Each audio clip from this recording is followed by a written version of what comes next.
ব্রাহ্মণবাড়িয়ায় জাতীয়তাবাদী ওলামা দলের প্রতিষ্ঠাবার্ষিকী পালন।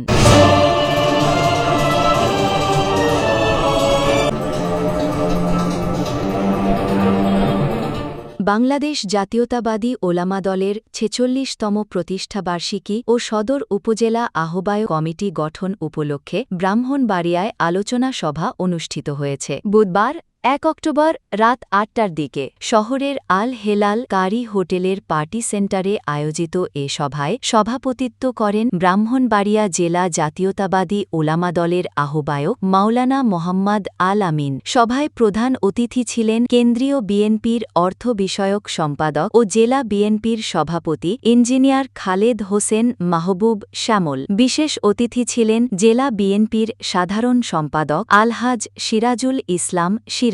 প্রধান বক্তা হিসেবে বক্তব্য দেন জেলা বিএনপির সিনিয়র সহ-সভাপতি ভিপি জহিরুল হক খোকন এবং বিশেষ বক্তা ছিলেন সাবেক মেয়র হাফিজুর রহমান মোল্লা কোচি। সভা সঞ্চালনা করেন জেলা ওলামা দলের যুগ্ম আহ্বায়ক হাফেজ মাওলানা মোহাম্মদ শাকির আলাম। অনুষ্ঠানে আলোচক হিসেবে বক্তব্য রাখেন সিনিয়র যুগ্ম আহ্বায়ক জেলা ওলামা দল হাফেজ মাওলানা মোহাম্মদ শরীফ উদ্দিন, যুগ্ম আহ্বায়ক হাফেজ মাওলানা সারওয়ার কায়সার টিপু, সরাইল উপজেলা ওলামা দল সাধারণ সম্পাদক হাফেজ মাওলানা মোহাম্মদ অলিউল্লাহ, বিজয়নগর উপজেলা ওলামা দল সদস্য সচিব মাওলানা মোহাম্মদ নিজামুদ্দিন, জিয়া মঞ্চ ব্রাহ্মণবাড়িয়া জেলা শাখার আহ্বায়ক মোহাম্মদ শফিকুল ইসলাম চৌধুরী, তাঁতিদল ব্রাহ্মণবাড়িয়া জেলা শাখার সেক্রেটারি মোহাম্মদ আরিফুর রহমান আরিফ, ভোলা মাদল ব্রাহ্মণবাড়িয়া জেলা শাখার সদস্য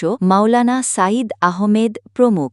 এ সময় বক্তারা দেশের চলমান রাজনৈতিক পরিস্থিতি তুলে ধরে সংগঠনকে আরও শক্তিশালী করার আহ্বান জানান। অনুষ্ঠানে ঘোষণা দেওয়া হয় যে মাওলানা মোহাম্মদ আনোয়ার হোসেনকে আহ্বায়ক ও মাওলানা জুবাইর আহমেদকে সদস্য সচিব করে ব্রাহ্মণবাড়িয়া সদর উপজেলা জাতীয়তাবাদী ওলামা দলের ৫১ সদস্য বিশিষ্ট আহ্বায়ক কমিটি অনুমোদন দেওয়া হয়েছে।